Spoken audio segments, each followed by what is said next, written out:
अस्सलाम वालेकुम। प्रोग्राम 10 में खुश आमदीद। मैं हूं इमरान सुल्तान। नाज़रीन, आज के प्रोग्राम में ज़रा हम फोकस करेंगे इंटरनेशनल मार्केट्स में ऑयल प्राइसेस का, क्योंकि ज़ाहिर है जो ऑयल प्राइसेस आजकल गो के ये $77 पर बैरल के करीब है और ये एक बैंड है, लेकिन कुछ खदशात ये भी ज़ाहिर किए जा रहे हैं कि जनाब अगर खुदा न खास्ता जियो पोलिटिकल हालात ख़राब होते हैं, जैसा कि इस वक्त पिछले एक आध साल से हम देख रहे हैं कि रूस और यूक्रेन के दरमियान जो टेंशन है, फिर उसमें मज़ीद आगे चलें तो फिर फैक्टर जो है वो गाज़ा वाला भी इन्वॉल्व हो जाता है, मिडल ईस्ट का भी उसमें आ जाता है। मज़ीद ये कि पिछले दिनों यमन से जो हौसी अस्करियत पसंद हैं उनके जो हमले हुए जिस तरीके से बहरी जहाज़ों में और ऑयल टैंकर्स के ऊपर, तो ये भी एक परेशान कुन सूरत हाल है।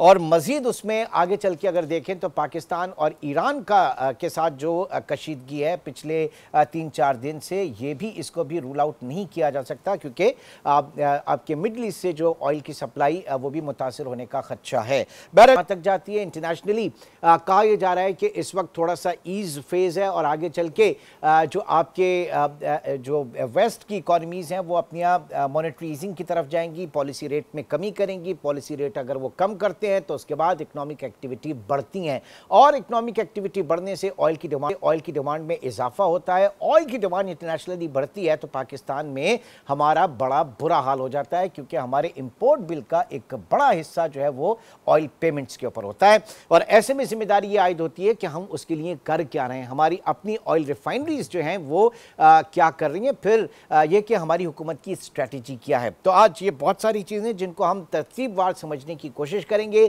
कराची स्टूडियो में इस वक्त हमारे साथ मौजूद है मोहम्मद वसीम। आप एनर्जी एक्सपर्ट हैं, साबिक चेयरमैन बाइको पेट्रोलियम। बहुत शुक्रिया सर आपका। बहुत शुक्रिया और बुलवाने का। लाहौर से हमें ज्वाइन किया है सैयद उसामा रिजवी ने, जो कि माहिर मुआशियात हैं और स्पेशली ऑयल के ऊपर, इंटरनेशनल मार्केट्स के ऊपर बहुत ज़्यादा फोकस उनका है। चीज़ों को समझने की कोशिश करते हैं। वसी साहब, बहुत शुक्रिया आपके वक्त का। ये फरमाइएगा, इस वक्त इंटरनेशनली, पहले मैं इंटरनेशनल से ज़रा शुरू करता हूँ, क्या फंडामेंटल्स आप देख रहे हैं ऑयल के? बिस्मिल्लाहिर्रहमानिर्रहीम। देखिए, ऑयल प्राइस को तो प्रेडिक्ट करना, जैसे हम पहले भी कह रहे थे कि दुनिया में ये तकरीबन नामुमकिनात में से होता है, मगर इसको दो तरह से इसको एनालाइज़ किया जाता है। एक जो बेस्ट वे है वो ये कि इसके फंडामेंटल्स को आप एनालाइज़ कर लें, जो कि जनरली सप्लाई एंड डिमांड से रिलेटेड होते हैं, और दूसरा ये जियोपॉलिटिकल। तो जहाँ तक 2024 की बात है, तो बारिंग एनी मेजर डिसरप्शन जियोपॉलिटिकली कुछ हो, तो सप्लाई एंड डिमांड तो बाय एंड लार्ज बहुत मैनेज्ड है और अच्छी तरीके से प्लस माइनस 1-2% पे ऑपरेट कर रही है। और उसकी जो प्राइमरी रीज़न है वो ये है कि ओपेक प्लस के पास जो उन्होंने प्रोडक्शन कट किया था, कोई 5 मिलियन बैरल्स पर डे की एक मार्जिन मौजूद है, which is about 5% of the global demand. तो किसी भी सूरत में जब ज़रा भी कोई कमी बेशी हुई या कोई डिफ़िकल्टी आई तो वो प्रोडक्ट रिलीज़ होगा। सही। तो जब रिलीज़ होगा तो उससे मार्केट की टाइटनेस कम हो जाएगी। तो मेरा ख्याल ये कि जहाँ तक इन फंडामेंटल्स का ताल्लुक़ है, उसके हिसाब से कोई डिफ़िकल्टी नहीं होगी और ये ऑयल प्राइसेस बिटवीन 75 to 85 रहेंगी, at an average $80 to a barrel, provided कि कोई जियोपॉलिटिकल राइज जो है चीज़ नहीं होती। और अगर सॉरी, हाँ, मैं ज़रा उसामा से भी इसके ऊपर पूछूं। जी उसामा, आप क्या कहेंगे इस वक्त फंड दिख रहे हैं आप इंटरनेशनल ऑयल प्राइसेस के? थैंक यू इमरान भाई। देखें, सबसे पहले तो समझना पड़ेगा कि ऑयल की स्टोरी है पिछले साल भी और इस साल भी, वो 2 पॉइंट्स के दरमियान घूमेगी। एक कि दुनिया में ऑयल सप्लाई को क्या कोई डिसरप्शंस को फेस नहीं करनी पड़ रही। दूसरा कि ऑयल की डिमांड बढ़ी है या कम हुई है, जिसका आंसर हमें ग्लोबल इकोनॉमी के जो हालात हैं क्या वो रिकवर होगी या नहीं होगी, उसके अंदर मिलेगा। अगर हम सप्लाई की बात करें तो भी मैं रिसेंटली रिपोर्ट्स जो आपको कोट करूं, IEA की रिपोर्ट के मुताबिक 2024 के अंदर जो नॉन ओपेक सप्लायर्स हैं, जिसमें कनाडा है, जिसमें ब्राजील है, जिसमें गुयाना है, जिसमें यूएस है, इन सब मिला के कोई 1.5 मिलियन बैरल्स पर डे की जो है प्रोडक्शन वो ऑयल मार्केट्स में सप्लाई करेंगे एडिशनल।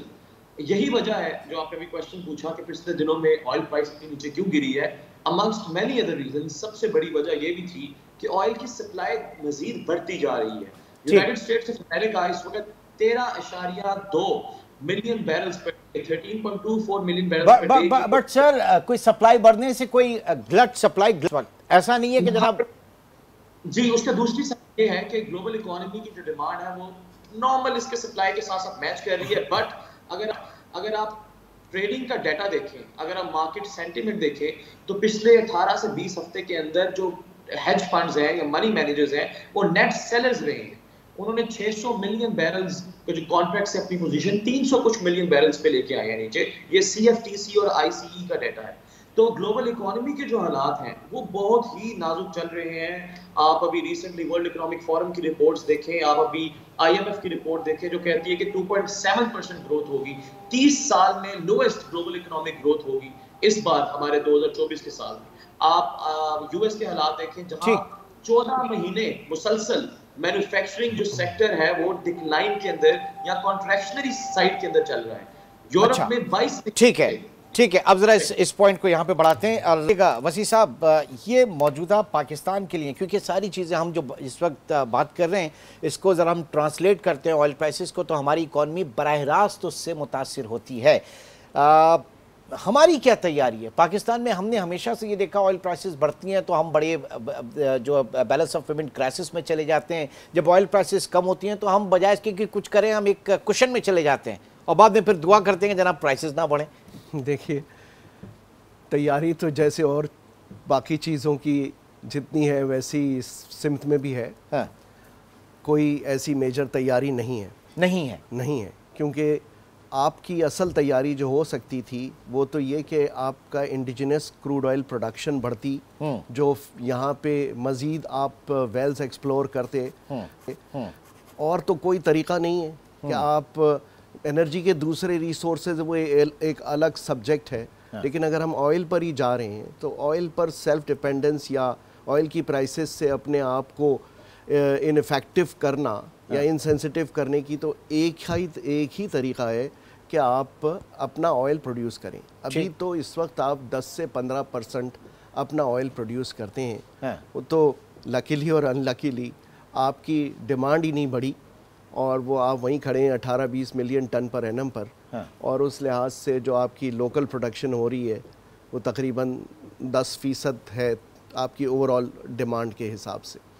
تو جب تک آپ خود اپنی oil production exploration and production کو امپروو نہیں کریں گے, جس سمت میں ابھی کوئی خاص کام ہوتا ہوا نظر نہیں آیا. ٹھیک ہے, اور جس کی بہت ساری وجوہات ہیں. مطلب پہلے تو اصل چیز ہے کہ پروڈکشن ہوگی, دین پھر وہ ریفائننگ اسٹیج پہ آئے گا نا, پھر آپ جا کے ریفائن کریں گے. تو آئل ریفائنریز ہماری 5 اتنی بڑی بڑی ریفائنریز ہیں. پھر آپ کو یاد ہوگا 2019 میں پرنس محمد بن سلمان بھی پاکستان آئے تھے اور ارامکو کی بھی بات ہو رہی تھی اور $20 بلین کی انویسٹمنٹ کی بھی بات ہو رہی تھی, ساری چیزیں. تو یہ مطلب اس وقت تو بڑا اچھا لگ رہا تھا, لیکن ہے کیا؟ دیکھیں بات یہ ہے کہ ریفائنریز کسی بھی کنٹری کی ایک اسٹریٹجک ایسٹ ہوتی ہیں, وہ تو ہے. اور ہمارے پاس یہ 5 ریفائنریز ہیں جو اس ملک کا ایک اسٹریٹجک اثاثہ ہیں, اور مزید ریفائنریاں بڑھیں گی تو ایک انڈسٹریل بیس بڑھے گا آپ کو. اس کے فوائد میں فارن ایکسچینج سیونگ ہے بیسیکلی, امپلائمنٹ ہے, اور پھر سیکیورٹی آف انرجی ہے جو آپ کو مل جاتی ہے اس کے ذریعے. مگر اس کی وجہ سے آپ آئل کے اوپر آپ کی امپورٹڈ آئل کے اوپر آپ کی ڈیپینڈنس کم نہیں ہوتی. ٹھیک, آپ کو تو آئل ریفائنڈ کرنے کے لیے آئل چاہیے, اور آئل اگر آپ کے ملک میں نہیں ہوتا تو آپ کو امپورٹ کرنا پڑے گا. تو پہلا امر تو یہ ہے کہ اگر آپ اس سمت میں بڑھنا چاہتے ہیں تو آپ ایکسپلوریشن اینڈ پروڈکشن کو ری انرجائز کریں. ہمارا جو پالیسی کمیشن یہ کر کیا رہا ہے, اگر آپ انرجی اس طرف چلے جائیں, پاور جنریشن کی طرف چلے جائیں, تو کہ ساری کی ساری انویسٹمنٹ جو ہے وہ پاور جنریشن کے اوپر لگا دی گئی ہے, ٹرانسمیشن کے اوپر نہیں ہے.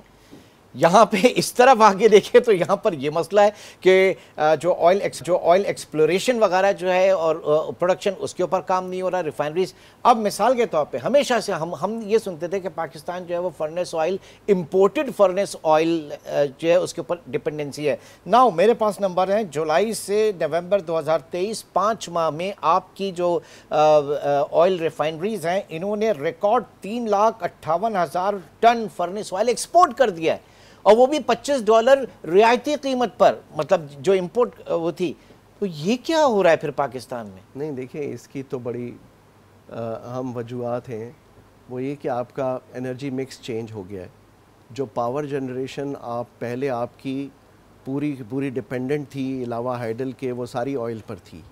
تو جب انہوں نے اس کو کنورٹ کیا into gas, coal and other resources, تو پھر آئل میرٹ کے اوپر نیچے چلا گیا. ٹھیک ہے, چونکہ آپ ایک میرٹ بناتے ہیں اس کے اوپر آپ, تاکہ منیمم کاسٹ آف انرجی ہو, تو اس کی وجہ سے فرنس آئل سرپلس ہو گیا. جو پہلے کبھی فرنس آئل امپورٹ کیا جاتا ہوتا تھا, اب وہ اتنا سرپلس ہو گیا کہ وہ ایکسپورٹ ہونے لگا. صحیح. اور اس کی دنیا میں فرنس آئل کی کوئی خاص ڈیمانڈ نہیں ہے. یہ فیول آئل اب استعمال نہیں ہوتا پاور جنریشن کے لیے. ٹھیک ہے. بنکر میں بھی جو استعمال ہوتا ہے اس کے لیے بھی, اس میں بھی انوائرمنٹلی آپ کو بہت امپروومنٹس کی ضرورت ہے جو ہمارے فیول آئل میں نہیں ہے. ود یور پرمیشن ایک بریک کی کال کرنا چاہوں گا. ناظرین چھوٹا سا بریک کے بعد پروگرام کو مزید آگے لے کر چلتے ہیں.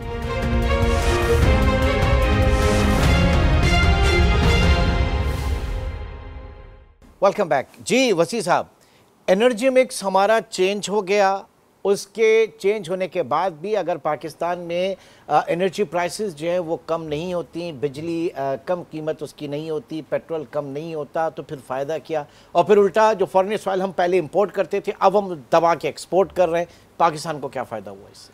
یہ اصل میں واقعی میں یہ بہت ایک انفارچونیٹ انسیڈنٹ ہوا ہے پچھلے چند سال سے, کہ اچانک سے یہ جب انرجی مکس چینج کیا تو یہ ایک بہت اہم پروڈکٹ ہے جو ریفائنریز بناتی تھیں, وہ سرپلس ہو گیا اور انٹرنیشنل مارکیٹ میں اس کی ڈیمانڈ نہیں ہے, تو اس کی وجہ سے اس کی پرائس بہت کم ہے.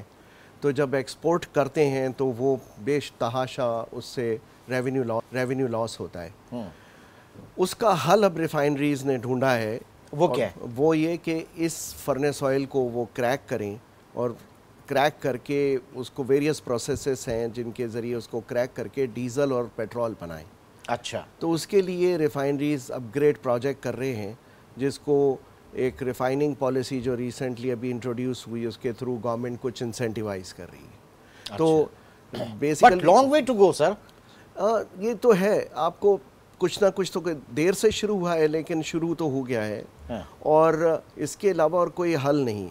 اور یہ بھی بلینز کی انویسٹمنٹ ہوگی. جی تقریباً $6 بلین کی انویسٹمنٹ ہے پانچوں ریفائنریز جو کریں گی, جن میں سے 1.5 یا 1.25 بلین ڈالرز یہ پبلک کی طرف سے اس میں تھرو انسینٹیو میکنزم ریفائنریز کو ملے گا, اور باقی وہ اپنی جیب سے لگائیں گے. ٹھیک ہے. اسامہ صاحب, اسامہ یہ دیکھیے بات ساری یہ کہ ہم نے انرجی مکس چینج ہونے کے بعد جو فرنس آئل کے اوپر ڈیپینڈنسی تھی وہ بہت کم ہو گئی, اور جو ایک زمانے میں پاکستان امپورٹ کیا کرتا تھا فرنس آئل, آج وہ ایکسپورٹ کر رہا ہے. وہی آئل ریفائنریز جو ہیں ایکسپورٹ کر رہی ہیں. بات ساری یہ کہ اس پورے گیم میں نہ بجلی سستی ہوئی, نہ ایندھن سستا ہوا, نہ پاکستان کو کوئی فائدہ ہوا. تو ایسی پالیسیز کا کیا فائدہ؟ اور اب اگر آئل ریفائنریز جا رہی ہیں اپ گریڈیشن کی طرف, تو وہ بھی بلینز آف ڈالرز کا ایک سمجھ لیں جھٹکا ہوگا. یہ کیا پالیسی ہے پاکستان میں؟ دیکھیں, ہمیشہ سے ایسا رہا ہے کہ پالیسی میکنگ کے اندر ایک بڑا سمپل رول ہے کہ اگر آپ کوئی بھی پالیسی میجر, کوئی بھی چیز ڈیلے کریں گے تو اس کا آپ کو کوئی نہ کوئی جو امپیکٹ ہے وہ کرنا پڑے گا, اس کی کاسٹ آپ کو بھگتنی پڑے گی. تو یہ سمپل, یہ سب جو باتیں ہیں ہمارے ڈیلیڈ پالیسی میجرز کی بات ہے. آپ دیکھیں ایک ملک, ایک کنٹری, اور میں حیران ہوتا ہوں اس چیز سے پرسنلی, اور میں نے اس پہ ایکسٹینسولی لکھا بھی ہے کہ ہمارا کتنا بڑا ایک حصہ ہے جو امپورٹ مل کا جو انرجی کا ہے. آپ گیس کہہ لیں, آپ آئل کہہ لیں, آپ کول کہہ لیں, ہماری الیکٹریسٹی جو بنتی ہے اس میں جو کول یوز ہوتا ہے 70 سے 75% وہ جو ہے امپورٹڈ ہوتا ہے, گیس امپورٹڈ ہوتی ہے. ہمارا جو ایکسپوجر ہے انٹرنیشنل مارکیٹس پہ, انٹرنیشنل مارکیٹس میں ہزاروں ویریبل ہیں, ان پہ کتنا زیادہ ہے. تو پاکستان میں تو ہر وقت آئل اینڈ گیس کی پروڈکشن بڑھانے کی بات ہونی چاہیے. پاکستان میں تو ہر وقت ہر میڈیا شو کے اوپر یہ بات ہونی چاہیے کہ ہم اپنی آئل اینڈ گیس کی پروڈکشن کس طرح انکریز کریں. ایک رپورٹ کے مطابق اگلے 15 سال میں آئل اور اگلے 6 سے 7 سال میں گیس, ان دونوں کے ریزروز بھی ختم ہو جائیں گے آپ. اور اگر آپ دوسری دیکھیں تو پاکستان میرے خیال سے 13th یا 14th لارجسٹ کنٹری ہے جس کے پاس شیل گیس کے ریزروز ہیں, ہائیسٹ 13 یا 14th. اسی طرح فریکنگ کی مطلب اگر آپ یو ایس کو دیکھیں ہاریزونٹل ڈرلنگ ہے, فریکنگ کی ٹیکنالوجی ہے, یو ایس کے اندر رگز نیچے آ رہی ہیں اور پروڈکشن اوپر جا رہی ہے. تو دنیا بہت آگے نکل گئی ہے اور پاکستان کو سب سے زیادہ کنسرن ہونا چاہیے اس کے اوپر.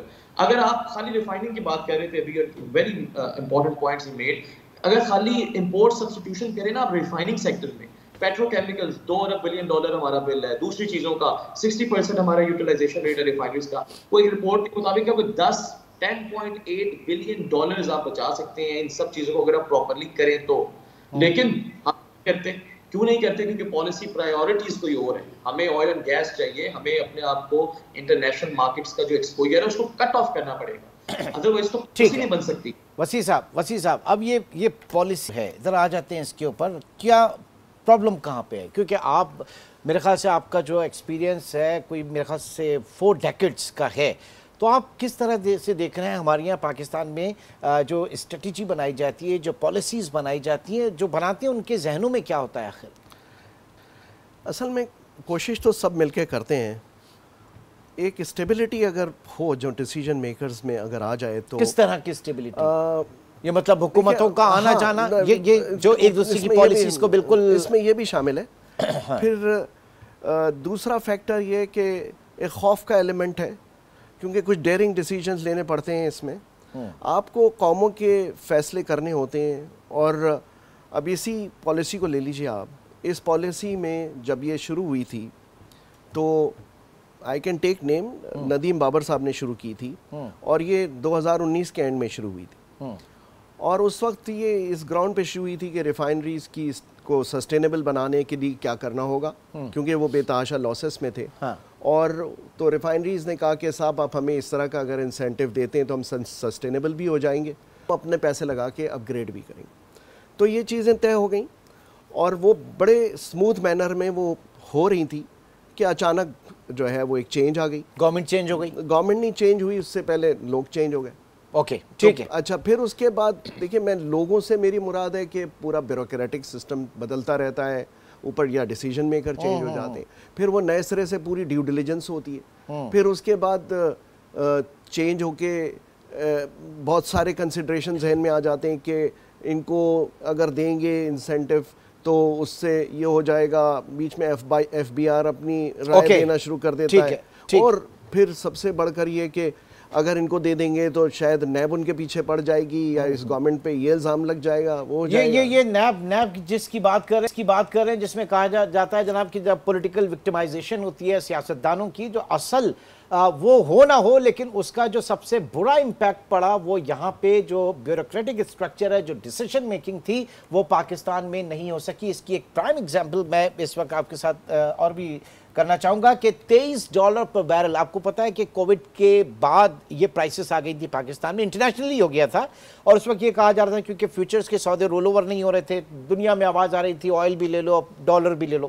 یہ نہیں ہونا چاہیے تھا کہ اس وقت پاکستان بھائی اپنے اسٹریٹجک ریزرو جو ہے وہ مینٹین کرتا. اوکے ٹھیک ہے, ہماری کیپیسٹی نہیں تھی, ہم انٹرنیشنل مارکیٹ میں جاتے اور ہیج کر لیتے. کچھ ایسا میکینزم تو سر ہونا چاہیے تھا کہ نہیں؟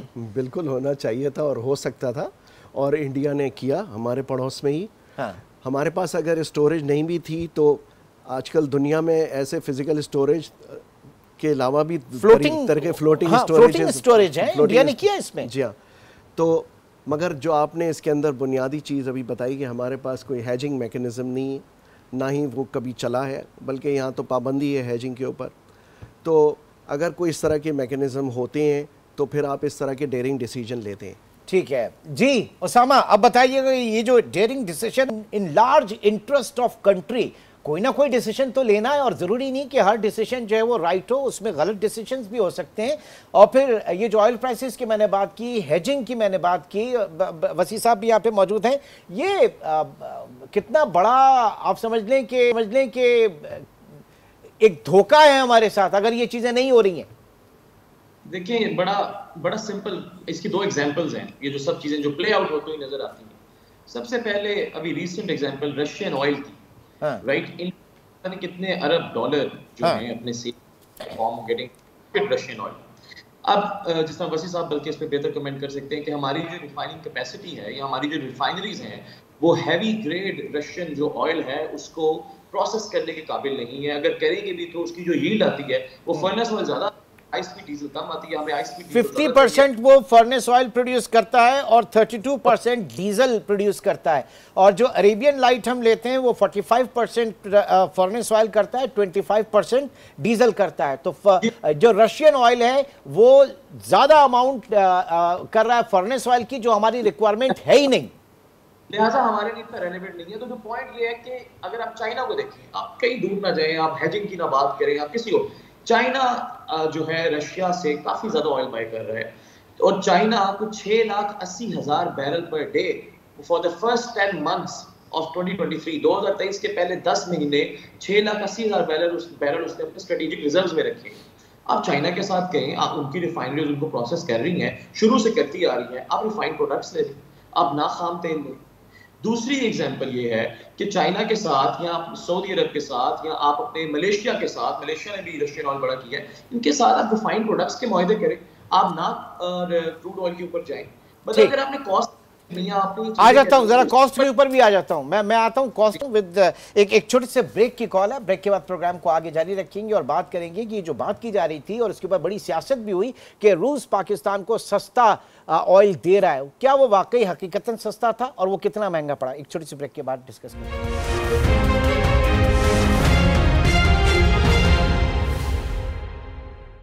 वेलकम बैक जी। वसी साहब, रूस से पाकिस्तान को सस्ता खाम तेल मिल रहा है, पीटीआई की गवर्नमेंट में भी और उसके बाद जो पीडीएम की गवर्नमेंट में भी, और इन्होंने डील भी कर ली। वो कितना सस्ता पड़ा ये तो उसमें आप सऊदी अरब से अगर लेकर आ रहे हैं, दुबई से लेकर आ रहे हैं तो वो मेरे ख्याल से कोई 800 किलोमीटर है, और रूस से लेकर आ रहे हैं तो वो 8,000 किलोमीटर, उसकी ट्रांसपोर्टेशन कॉस्ट, और फिर यहाँ पे जो आपकी रिक्वायरमेंट जो है उससे पूरी नहीं हो रही। ये क्या डिसीजन है सर? वंस अगेन नहीं, इसमें असल में क्रूड ऑयल की प्राइस जो है वो बड़ी एक रिलेटिव टर्म है। हाँ। आप ये देखते हैं कि आपको क्रूड ऑयल आपके पोर्ट पे पहुंचकर कितने का पड़ा है, आप उस प्राइस को नहीं देखते जो फ्री ऑन बोर्ड वहाँ पे मिल रही होती है। हाँ। क्रूड ऑयल सारे अच्छे होते हैं और सब प्रोसेस हो सकते हैं, चाहे वो हैवी हो चाहे लाइट हो। हाँ। उनको जो चीज़ ख़राब या अच्छा बनाती है वो उनकी प्राइस होती है। ठीक है। अगर फ़र्ज़ कीजिए मुझे रशियन क्रूड ऑयल आधी कीमत पे मिल रहा है, नहीं तो आधी कीमत, क्योंकि उसके ऊपर तो कैप था ना, प्राइस कैप है वो G7 कंट्रीज का, वो 60 से नीचे कर नहीं सकते, तो 60 हो सकता है। हाँ, एज्यूम कर ले जी। कैप तो आया था फरवरी 2000, ये दिसंबर या फरवरी 2022, काफ़ी देर में आया। अच्छा। जब तक तो काफ़ी ऑयल फ्लो कर गया था। ओके। और कैप के भी उन्होंने बड़े तरीके निकाले हुए भी हैं, आज भी वो करते हैं। तो और उस वक्त डिफरेंशियल बहुत था। अब देखिए 2022 में जो एवरेज ब्रेंट की प्राइस थी अबाउट $99 टू अ बैरल थी, और ये जो कैप था ये था $60 जी। तो आप डिफरेंस देख लीजिए कितना था, $30, about $40 to a barrel, 99। Yes exactly, ठीक है। उस वक्त जो है वो आप अगर उसको अवेल करते हैं तो वहाँ बहुत सारी चीज़ें जस्टिफाई हो जाती हैं, उसमें फ्रेड भी निकल जाएगा, सही है, बिल्कुल, उसमें उसका हैवीनेस भी निकल जाएगी, क्योंकि जब प्रोडक्ट आप बनाएंगे तो उसको आप कम कीमत पे बेचेंगे तो क्रूड भी तो सस्ता लिया होगा ना आप। ठीक है। ये सब चीज़ें बड़ी रिलेटिव टर्म होती हैं, इसको ग्रॉस रिफाइनर्स मार्जिन कहते हैं, जब आप पूरी एक स्लेट बनाते हैं और उसको फिर क्रूड ऑयल से आप कंपेयर करके निकालते हैं। ठीक। तो पहली बात तो ये होगी। दूसरी बात ये कि रशियन क्रूड ऑयल के साथ और भी कुछ मसाइल हैं। ये तो है, प्राइस का तो एक फैक्टर है कि बाद में जाके प्राइस इतनी अट्रैक्टिव नहीं रही, क्योंकि वो डिफरेंस कम हो गया। अब आज 80 और 60 का डिफरेंस आप पहुंच गए वहाँ पे, तो वो कम हो गया। तो दूसरी चीज़ें जो चैलेंजेस हैं वो बड़े अहम हैं। एक तो ये लॉजिस्टिकली है जो कि इतना लंबा है, फिर दूसरा ये जो पेमेंट का इशू है, हमारे पर रिजर्व्स नहीं है जी। पेमेंट का इशू ये कि डॉलर्स में पेमेंट होती नहीं इसकी। ठीक है। आपको जो है वो रशियन पे करने के लिए क्या मैकेनिज्म तैयार होगा। हाँ। फिर इंश्योरेंस के इश्यूज हैं। तो चीज़ें हैं इसके अंदर। फर्नेस ऑयल का भी डेफिनेटली है, क्योंकि फर्नेस ऑयल काफ़ी बनेगा। अच्छा, उसकी जो पेमेंट है मेरे ख्याल से वो रशियन रूबल, चाइनीज युआन और यूएई दिरहम, जी हाँ, ये तीन थी ना करेंसीज, और ये तीनों हमारे पास ये भी नहीं है ऑनेस्टली स्पीकिंग। तो वो तो अलग बात है कि आप कोई भी क्रूड लेंगे तो आपको पेमेंट तो करनी ही होगी, ठीक है ना। लेकिन अभी तक जो एस्टेब्लिश्ड मैकेनिज्म है पेमेंट्स के, वो तो US डॉलर में ऑपरेट कर रहे हैं। तो वहाँ से आपको चेंज करना पड़ेगा जब आप ये चीज़ करेंगे इस काम के लिए। तो इन सारे मसाइल की रोशनी में और जब प्राइस का अनअट्रैक्टिव हो जाना, तो इस लिहाज से मेरे ख्याल से ये प्राइस वाली बात जो है बड़ी लॉजिकल है। यही प्राइस अगर रहती 100+ के ऊपर हम कर रहे होते तो वो देखिए ना जस्टिफाई करता था। इस मामले में इंडिया हमसे ज़्यादा स्मार्ट है। उसने जितना मैक्सिमम एडवांटेज लेना था ले लिया। अब रिसेंटली उसने रशिया से कम कर दिया और वो अब इंडिया जो है। योर टेक उसामा, आप क्या कहेंगे इस पे? जो वसी साहब ने पॉइंट्स बताए ये भी है, और साथ आई थिंक जिस चीज़ की तरफ हमें देखना चाहिए जो बहुत बड़ा चैलेंज है इस पूरी चीज़ को इम्प्लीमेंट करने में, वो हमारे डिप्लोमेटिक साइड है, डिप्लोमेटिक चैलेंजेस हैं। Pakistan at the moment IMF के साथ है। पाकिस्तान अगले 3 साल मुझे नहीं लगता या अगले कुछ साल IMF से हम लोग कोई छुटकारा हासिल कर सकेंगे। तो डिप्लोमेसी या डिप्लोमेटिक साइड, इंटरनेशनल अफेयर्स की साइड को देखना पड़ेगा कि क्या पाकिस्तान उतनी सॉवरेन स्पेस एंजॉय करता है जितनी इंडिया या और ममालिक करते हैं कि हम रशिया से डिस्काउंटेड ऑयल ले सकें। तो पर्सनली आई बिलीव कि ये एक सबसे बड़ा चैलेंज था पाकिस्तान के लिए। रिजर्व्स का आपने बताया, बिल्कुल ठीक बात है, पर अगर आप फिगर्स देखें तो 1/3 ऑफ ऑयल ट्रांजैक्शन इन 2023 जो है वो out of dollar settle in हुई थी।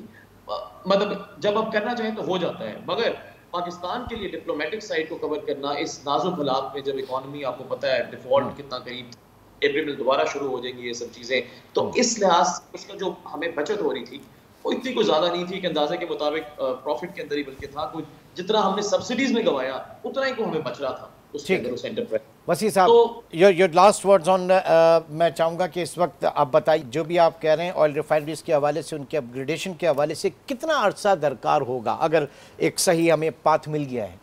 मैं समझता हूँ कि रिफाइनरीज जो अपने अपने प्रोजेक्ट्स जिन्होंने अनाउंस किए हैं उनमें उनकी एक्सपेंशंस भी हैं और उनकी अपग्रेडेशन भी है। इसका अल्टीमेट बहुत एडवांटेज होगा अब प्रोवाइडेड कि फिस्कल स्पेस यहाँ पर मिले, हमारे यहाँ पे जो जो जो पॉलिसी रेट है वो नीचे आए ताकि एक्सपेंशन की तरफ जाए, कमर्शियल लोन्स जो हैं वो उनके, ये बहुत बड़ा चैलेंज होगा कि फाइनेंशियल क्लोज हो जाएं सब रिफाइनरीज के इन प्रोजेक्ट्स के लिए।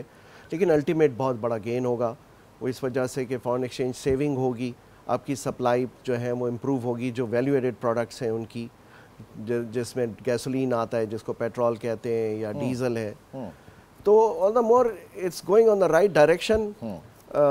सही तरह से इम्प्लीमेंट अब टाइमली हो जाना चाहिए उसको। इट शुड टेक, तो दो चीजें आएगी ना सर यहाँ पे, एक तो oil and gas exploration priority basis पे, और फिर दूसरा आपकी ऑयल रिफाइनरीज जो है इनकी अपग्रेडेशन और पॉलिसीज का तसलसल। दुरुस्त, बिल्कुल ठीक। बहुत बहुत शुक्रिया। मोहम्मद वसी खान साहब हमारे साथ मौजूद थे और उसामा रिजवी। और बात सारी ये है कि इस वक्त पाकिस्तान में जो ज़रूरत है, हमारे जो ज़खायर हैं गैस के और ऑयल के जो ज़खायर हैं उनको टैप किया जाए। और मेरे ख्याल से एक बहुत अच्छा रेशो एक ज़माने में माना जाता था, 14 था मेरे ख्याल से 1:14 का पाकिस्तान में, किस लिहाज जो सक्सेसफुल रेशो। एग्जैक्टली जी हाँ, पहले बहुत अच्छा था, बल्कि दुनिया में उसका अच्छा रिकॉर्ड था। हाँ। मगर जाहिर है कि आपको एवरी वैल्यू एक्सप्लोर उसकी एक कॉस्ट आती है, तो असल चीज़ ये कि वो कॉस्ट खर्च करने की आपके अंदर एक हिम्मत पैदा हो। तो स्ट्राइक रेट बहुत अच्छा है आपका। आप जितनी कम से कम जितनी भी आपने स्ट्राइक्स की हैं, जितनी भी आपने एक्सप्लोर की, उनमें आपकी कुछ ना कुछ यील्ड सक्सेसफुल हुई है, तो इसमें और आगे बढ़ना चाहिए। चलें जी, बहुत शुक्रिया नाज़रीन। आज के प्रोग्राम से अब तक इतना ही। इंशाल्लाह आपसे कल मुलाकात होगी और कल भी हम कोशिश करेंगे, क्योंकि इस वक्त पूरा पाकिस्तान जो है वो पॉलिटिकल उसके ऊपर है 8 फरवरी के इलेक्शन को लेकर। लेकिन बात सारी है कि हमारी इकॉनमी और इसके ऊपर बहुत ज़्यादा फोकस रखना है, क्योंकि अब से पहले हमेशा हम सुनते आए थे कि पाकिस्तान जो है वो फर्नेस ऑयल इंपोर्ट कर रहा है, लेकिन अब दबा के पाकिस्तान से फर्नेस ऑयल जो है वो एक्सपोर्ट हो रहा है, लेकिन उसका भी हमें फ़ायदा नहीं मिल पा रहा। क्यों? ये आज के प्रोग्राम में हमने डिस्कस किया। इंशाल्लाह आपसे कल मिलते हैं। Till then take care. अल्लाह हाफ़िज़।